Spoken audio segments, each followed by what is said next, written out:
Millard sounded crazy. He know it's your job to bring up current topics during interviews, right? Wow. So, I mean, I think I've been able to secure some of this audio. This might just be mid-interview, but I think we got to give the people a little bit of what they're clamoring for. Multiple tournaments. They do.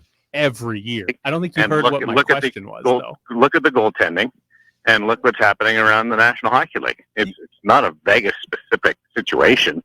There's 6 teams with goaltenders out right now, and are dipping into various depths of their goaltending. So I think it's a little naive to make it sound like the Vegas Golden Knights situation specifically. Yeah, no. The calendar year of 2023, they've had 9 different goalies get hurt. 9 different instances of a goalie getting hurt in game. Okay. So that's not a lot. How many defensemen get hurt? How many forwards get hurt? There's guys get banged up. It's a tough position. I don't think that if you compare it to every other team, which I'm sure you have with your extensive research, I'm sure you would find it comparable and below some of the other teams that have had goaltender injuries. So how would that compare to the different things that you've looked at? So they don't have a goaltender. No. Answer what I asked. I don't know. How does it compare to other teams? I don't know the answer. We bring you on to be the hockey expert. So you're implying something, and you're going down a path without having done any homework. That's okay.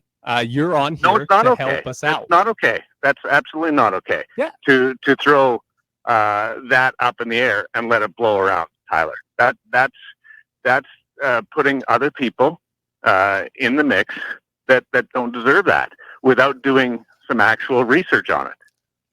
I would be, if I was part of the medical staff, I would be offended by what you said. Daren, the question that I asked you was, do they have a problem? You are on here to be our hockey expert, and I asked you, do they have a goaltending injury problem? No. Okay.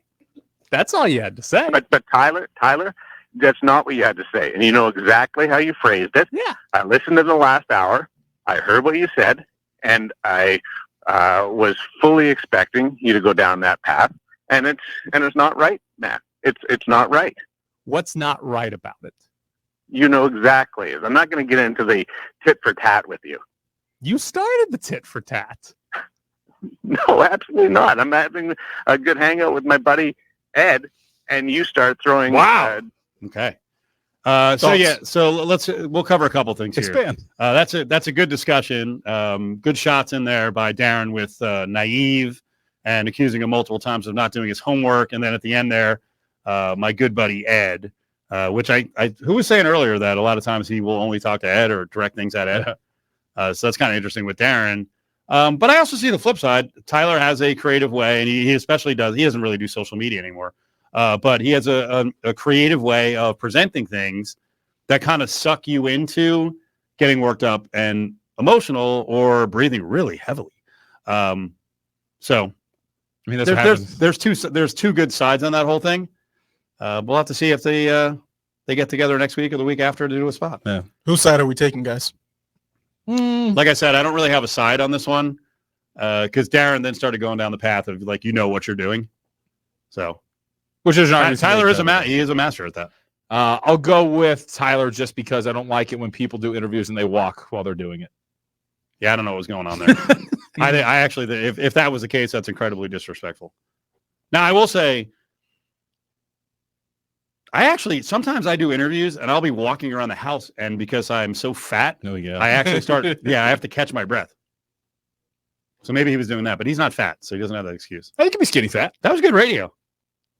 That was really good radio. The only way it gets better is that Tyler starts screaming like Mad Dog. That's good radio. I thought he shook Tyler a little bit at the end. Oh, 100%. Yeah. I don't know if Tyler's used to like actual confrontation like that. Yeah, well.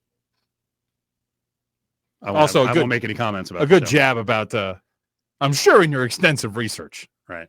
It's always a good one. I like sarcasm like that. LOL, Tyler is snarky AF.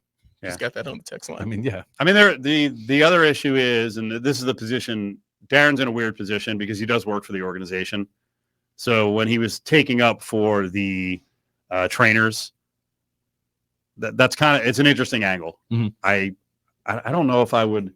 I don't know if I've been in a position where I would have to take up for anyone on the UNLV staff. I also don't work for UNLV. I work for a partner of them, but I'm very closely tied to the coverage. I don't know if I would feel that I have to take up for him, but I'm also not in the same position as Daren. I've never heard you criticize your good friend Barry Odom That's right. Some would say you're a shill. in his back pocket. I will say that I've said it many times. I go into that position knowing that I could walk at any moment and I'll just do something else. So, like, I'm not bound to do it. So I don't have to defend them. You love your seat next to him on the coach's show. I will say, I do like. I'm not trying to make this about me. I do like covering them, but you have to understand when you work for an organization, you are in a different sort of position, and it can get you worked up when you hear someone trying to kind of twist things. it's like JT. You know, I mean, yeah, JT with the Raiders. Yeah. That probably, aside from bringing on an expert like Daren, that probably is a really good topic to try to get someone from the Golden Knights on the injuries. Sure. I also think now Daren did say something which is interesting because he said that he had listened to Tyler the hour before talking about this. Oh, wow. We would have to listen to what Tyler was presenting as his case in the first hour to give like a real judgment on this. I will say I do fall in the Tyler camp in that even if it's a dumb question, you get your answer and say, no, it's kind of a dumb question. Like there's these and this reason why it is a dumb question. But if Tyler was setting up some sort of like, hey, VGK's got an issue on the medical staff, then I can understand maybe forgetting him saying. I've presented that case with the Angels in the fact that almost every single pitcher they've had has had a serious elbow injury. I stand by. Do we continue? Tyler did close out the interview by saying that was Daren Millard, VGK team employee. Oh, wow. Wow, this is That's good. smart, Alecky. It was good. Good for Now, Daren. I will say on the flip side, there are, for UNLV related, there are a lot of angles that, and I really don't listen to the show. And it's not because I don't hate it. I'm working in the morning. You hate it. No, I don't. I do believe if you are going to throw questions out there like that, you do need to go to press conferences and games. Sure. When you go to games, stay for the press conferences and ask questions. Be an insider like me. What was the beef? It wasn't even a beef. Didn't you ask Tyler something about? Oh, was Barry Odom being conservative throughout the season, and then he said the term was, I think this is why people were questioning him. He said that Odom had been bailed out by winning, right, and that he'd been conservative and making the wrong decisions the whole time. Because there was a specific instance in the San Jose State game when they were down by 13, they elected to kick a field goal after running it on a 3rd and 7, which you don't really do if you're going to kick it. You got to go more aggressive. And that spurred that response, to which I responded, ask him about it in the press conference, because I was at work. I was over at VC and I couldn't make it. I assumed that Tyler was there. Right. But not at either press conference to close the year, and also had Odom on a Friday and did not ask the question. That Friday, actually, he had him on. Yeah. Didn't ask it? No. Oh. Wow. So it is easy to do this on radio. Of course, when you don't have to be anywhere and see anybody. Yeah. Or you choose not to. That's right. So whatever I say, I'll